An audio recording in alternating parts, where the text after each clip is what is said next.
Friends, welcome back. हम ratio and proportion देख रहे थे और आज हमें देखना है what is directly proportional and what is inversely proportional.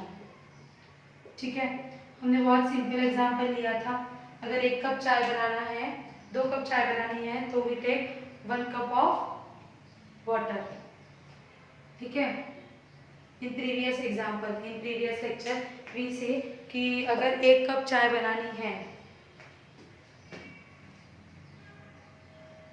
For 1 cup of tea we take half cup of water. For 2 cups of tea we take 1 cup of water. For 3 cups of tea we will take, कितना लेंगे? अगर 3 cup चाय बनानी है तो 1.5 cup of water. 4 cup बनाना है तो क्या करेंगे हम इसे 2 cups of water. ठीक है, ये एक एग्जाम्पल देखा था। और एक एग्जाम्पल देखा था, कोई काम करना है। ठीक है, कोई काम करना है। अगर देर आर वन पर्सन, ठीक है, कोई एक आदमी वो काम कर रहा है तो उसको कितने दिन लग रहे हैं काम करने में? 2 days. He is taking 2 days. अगर 2 लोग काम कर रहे हैं, 2 persons, अगर 2 लोग काम कर रहे हैं तो कितने दिन लगेंगे? 1 day. सेम है काम। अगर काम सेम है, नंबर ऑफ पर्सन, ये जिसको एग्जाम्पल फास्ट हो रहा है उसने इसके पहले का लेक्चर देखना है। ठीक है, मैंने इसके नीचे लिंक दी है, वो लेक्चर देखना है, उसमें हमने ये एग्जाम्पल ले लिया था। ठीक है, अभी देखो क्या हो रहा है। जब ये क्वांटिटी बढ़ रही है, ठीक है, जब देखो नंबर ऑफ कप्स बढ़ रहे हैं तो ये नंबर ऑफ वाटर भी बढ़ रहा है ना। जब टी बढ़ रहा है, जब चाय बढ़ रही है तो पानी भी बढ़ रहा है। अगर 2 कप चाय बनानी है तो मैं इतना पानी लूंगी, अगर 3 कप बनानी है तो इतना लूंगी। मतलब क्या हो रहा है, जैसे जैसे चाय के नंबर ऑफ चाय के कप बढ़ रहे हैं वैसे वैसे पानी क्या हो रहा है, बढ़ रहा है।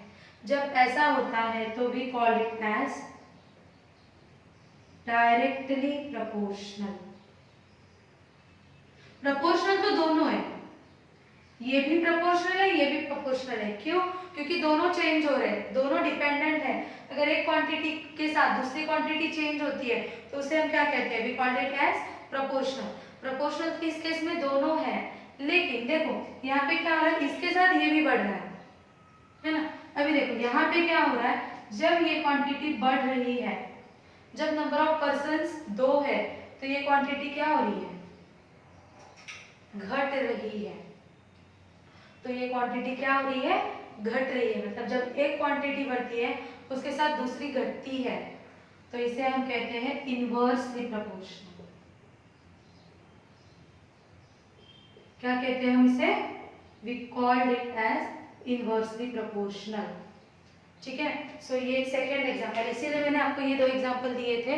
This is the sum of directly proportional and this is the example of inversely proportional. Again I am repeating, जिसको ये एग्जांपल नहीं समझ आया उसने पहला लेक्चर देखना है। इसके पहले लेक्चर में मैंने ये एग्जांपल एक्सप्लेन किया है। ठीक है, इसलिए मैं अभी आगे का सिखा रही हूँ आपको। So this is directly proportional, this is inversely proportional. Now what is ratio? ठीक है, रेशियो मतलब क्या होता है?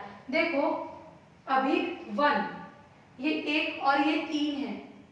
ठीक है, so 1/2, this quantity upon this quantity.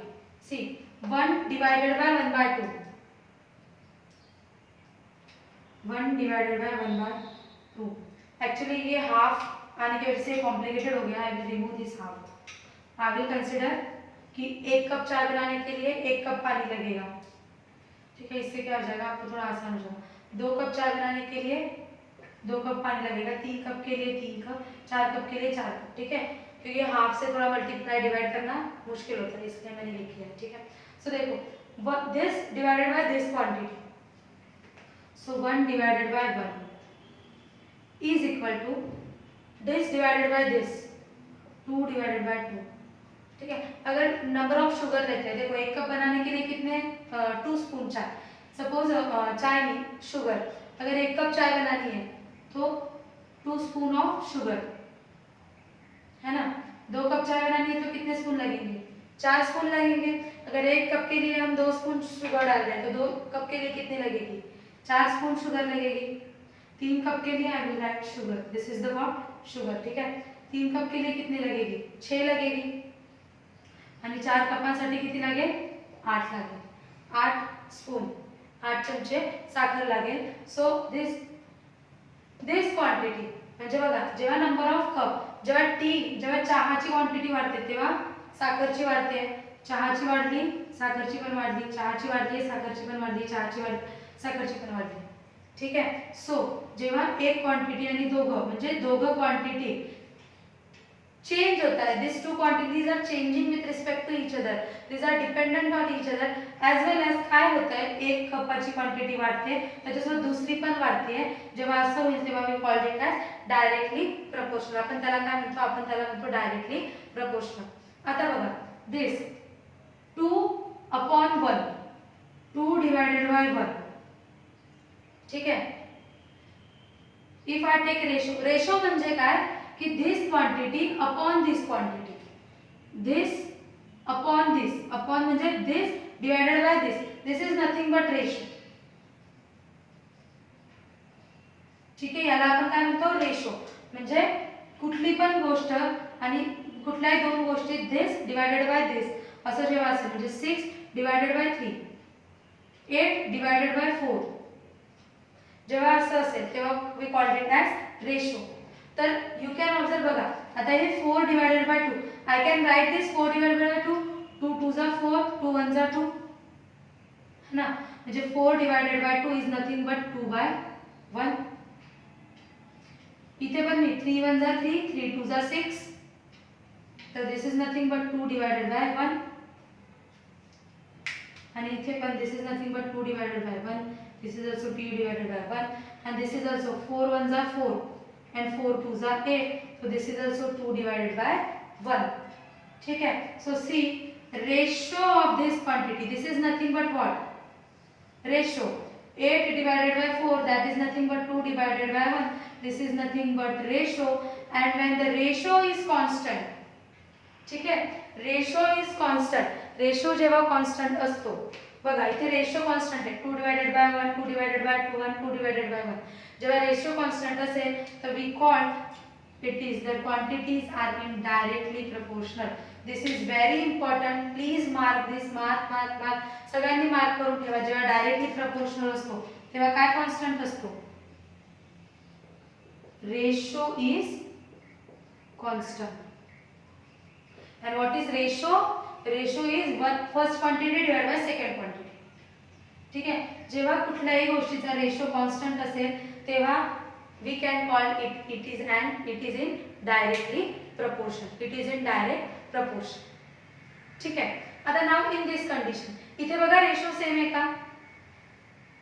First quantity divide by second quantity 1 divided by 2, आणि नेक्स्ट केस मध्ये this is I will write it as A case, this is B case, ठीक आहे। ए केस मध्ये 1 divided by 2, B case मध्ये first quantity divide by second quantity. Is this same? No, this is not same, this is not same, है ना। Everyone knows कि हे same नाही आहे। बघा 8/4, 6/3, 4/2, दिस वॉज सेम, है ना, सर्वांना बेसिक डिव्हिजन येतं, but this is not same. जेव्हा जेव्हा इन्व्हर्सली प्रपोर्शनल असेल तेव्हा रेशो सेम येणार नाही, मग तेव्हा काय सेम येईल? Multiplication is see, first quantity multiplied by second quantity,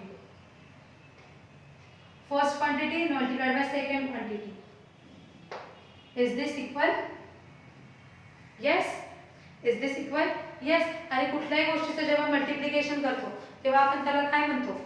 जेव्हा कुठल्याही गोष्टीचं मल्टिप्लिकेशन असतो then we call it as product, ठीक आहे। So in this case, in case of inversely proportional, what is constant? Product is constant. The major difference between directly proportional and inversely proportional, हे समजण्यासाठी होतं, ठीक आहे, की एक वाढल्यावर दुसरं कमी होतं, पण ते कॅल्क्युलेट करण्यासाठी सगळ्यात इम्पॉर्टंट पॉईंट तुम्हाला यूज करायचा आहे।